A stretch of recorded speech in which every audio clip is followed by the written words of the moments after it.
Hello नमस्ते, कसे आहात सगळे? छान ना? मी पण मस्त आहे. आज मला एक प्रश्न पडले, दुर्बलांचा कोणी वाली नाही का? मला आपल्याकडनं उत्तर पाहिजे ह्याच्यासाठी, म्हणून लिहिलेलं आहे. आता मी असं का म्हणतीये म्हणजे, काल का नाही जरा संध्याकाळी वॉकिंगला गेले होते तेव्हा एक बाई जरासं उघडीक पडली होती. म्हणताना तिचे घरातली भाजी जे काही वांगी असतील, टोमॅटो असतील, भेंडी होती वाटते, ही सगळी भाजी एका बुटीत घेऊन विकायला बसली होती. ती बसताना आपल्याला माहीत आहे, बाजारात काही लोकांच्या जागा ठरलेल्या असतात, जे स्ट्रॉंग असतात, त्यांना अगदी मोकेच्या जागा असतात. ही एका घरासमोर, म्हणजे अगदी गेट समोर नव्हती, जराशी बाजूला ह्यांचे घराची गेट आणि पलीकडे एक दुकान होतं, त्याच्या मध्ये जागा होती. तिथे ती तिची बुट्टी घेऊन बसलेली होती. घरातलं काही विकायला मागितलं होतं तर घेऊन आलेली होती. तर विकून जाताना घराला काही किराणा वगैरे घेऊन जायचा होता, तो तिला घेऊन जायचा होता. तोपर्यंत ते घरातली मालकीण बाई आली. ती प्रवचन वगैरे करणारी आहे बरं का बाई. म्हणजे लोक कसं प्रवचन एक करतात आणि ॲक्च्युअली कसं वागतात, हिला एक बेस्ट उदाहरण मिळालं मला. तिनं त्या बाईला वाटेल तसं बोलली. माझे दारासमोर कसं बसली आहे, शमुक तमुक. खरं ती काही अगदी गेटच्या समोर बसलेली नव्हती. गेटच्या साईडला आणि पलीकडचे दुकानाला मध्ये जराशी जागा होती, तिथे बसलेली होती ती. तिची बास्केट उचलली, ती बुट्टी, आणि सरळ रस्त्यावर फेकून दिली. बघा काय करावं त्या बाईना. गरीब बाई, तेवढ्या तर विकून काय येतील 100-150 रुपये. त्यातनं घरी जाताना लागणाऱ्या गोष्टी घेऊन जाणार होती. आणि ती त्या घरची मालकीण बाई तर एवढे मोठ्या आवाजात सगळं काय बडबडत होती, बोलत होती. ही गरीब बाई अगदी चिडी चूप उभी होती, एक शब्द बोलत नव्हती. अतिशय वाईट वाटलं मला. म्हणजे तिची गरिबी म्हणा, तिची दुर्बलता म्हणा, ही सगळी त्यातनं दिसत होती.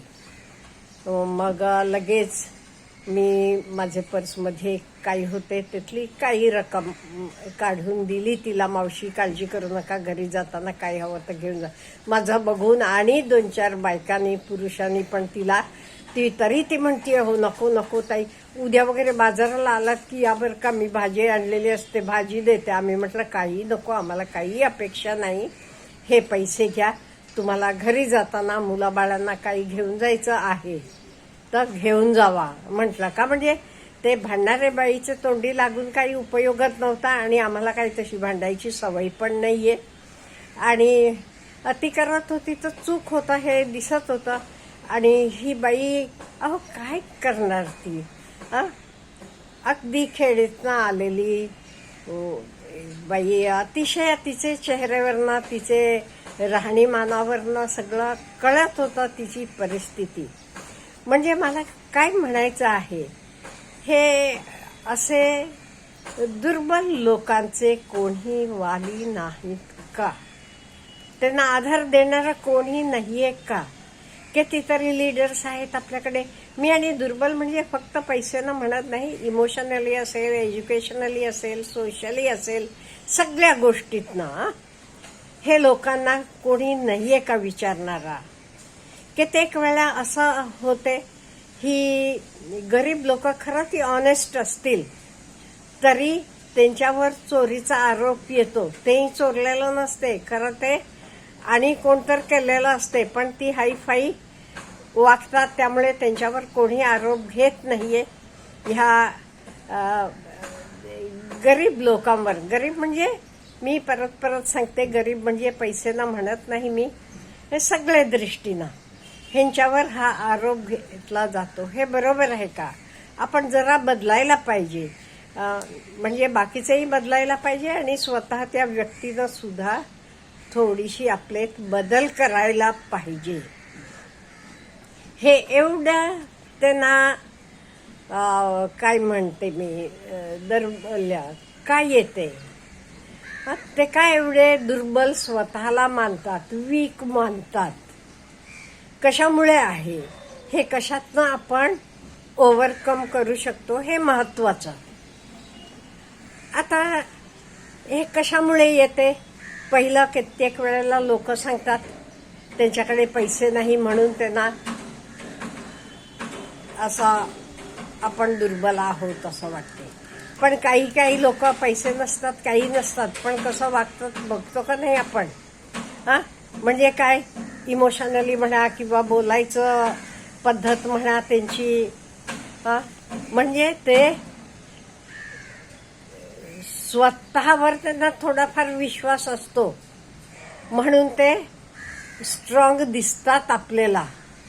आणि कित्येक वेळेला आपण स्ट्रॉंग व्हायला पाहिजे. ते माझ्या मते तरी मला काय वाटते, माझा पहिल्यांदा माझ्यावर स्वतःवर विश्वास पाहिजे. हो, मी स्ट्रॉंग आहे, कोणी काही म्हणू देत, मला काही फरक पडत नाही, मला माहित आहे कोण आहे मी म्हणून. मी काय करते तर बरोबर आहे. ती येऊन बास्केट उचलायला लागली की तिचा हात धरायला पाहिजे होता तिनं, आणि का करता असं विचारायला पाहिजे होतं. ही बाई एक शब्द सुद्धा बोलली नाही. हे चुकीचं आहे. समोरचा अन्याय करत असला तर आपण जरा बोलायला पाहिजे. तिनं जरा आरड्याओरड्या करायला पाहिजे होतं. नंतर ती हळू आवाजात आम्हाला सांगितली असं असं घरात मी हे विकून घरात हवं तर किराणाने, हे तू मोठ्या आवाजानं 10 लोकांना ऐकण्यासारखं बोलली असती तर सगळं ते बाजारातले लोक सगळे तिथे गोळा झाले असते आणि तिचे बाजूने उभे राहिले असते. म्हणजे काय, त्या बाईचं पण चूक आहे. म्हणजे दुसरा आपल्यावर अत्याचार करतो, अन्याय करतो आणि आपण तर गप्प सहन करत बसतो. हे सुद्धा आपलं चुकते. हे बघा, दुसऱ्यानं कसं वागावं हे काही त्यांचा रिमोट कंट्रोल आपल्या हातात नाहीये, पण आपला रिमोट कंट्रोल आपल्या हातात आहे ना. मग आपण का गप्प बसायचं, बिलकुल गप्प बसायचं नाही. अशा वेळेला माझं चुकलेलं नाही हे आपण स्ट्रॉंगली सांगायचं, दाखवून द्यायचं आणि स्वतःला आपण स्ट्रॉंग जरा बनायचं. आता स्वतःला स्ट्रॉंग बनवायला काय पाहिजे, ह्या सगळ्या गोष्टी आपण स्वतःसाठी तर करायला पाहिजे. आपले मुलाबाळांना सुद्धा तसं आपण मोठं करायला पाहिजे. त्यांना जरा काय म्हणेन मी, त्यांचे कॉन्फिडन्स भरायला पाहिजे. कित्येक वेळेला का कॉन्फिडन्स नसते त्यांचे हे पण आपण विचार करायला पाहिजे.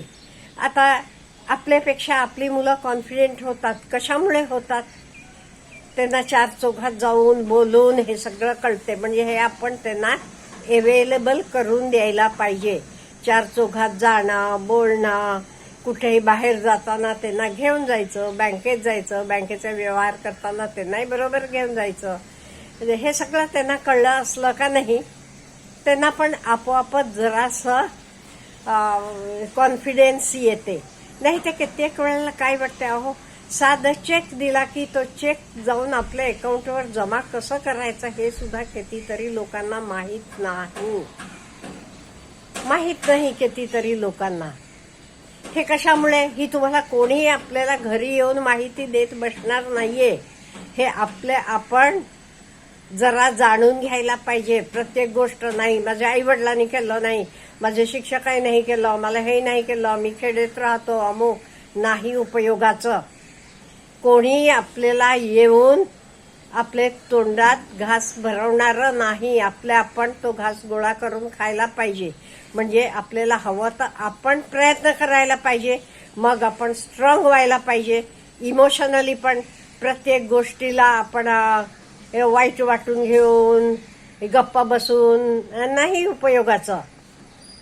शक्य आहे तिथे बोलायला पाहिजे, शक्य आहे तिथे गप्प बसायला पाहिजे आणि व्यवस्थित स्ट्रॉंग होऊन आपलं जीवन आपण पुढे न्यायला पाहिजे. आणि मेनली मी प्रत्येकाला सांगते, आधी स्वतःकडे बघा, स्वतःचा फॅमिली बघा, नंतर बाकीच्यांना मदत करायला आपण जायला पाहिजे. आधी स्वतःचं बघा ना, आपल्या मुलाबाळांची काळजी आपण घ्यायला पाहिजे, आपलं कर्तव्य आहे तर. त्यामुळे हे सगळं आपण करायला पाहिजे. नाही ते नुसतं मग लोकाला दोष देऊन उपयोगाचं नाही. त्यामुळे दुर्बलतेला कारण फक्त बाकीचे लोक नसतात, आपण स्वतः पण असतो. आणि आपण स्वतः स्ट्रॉंग व्हायला जरा यायला आपल्याला पाहिजे. Have a good day.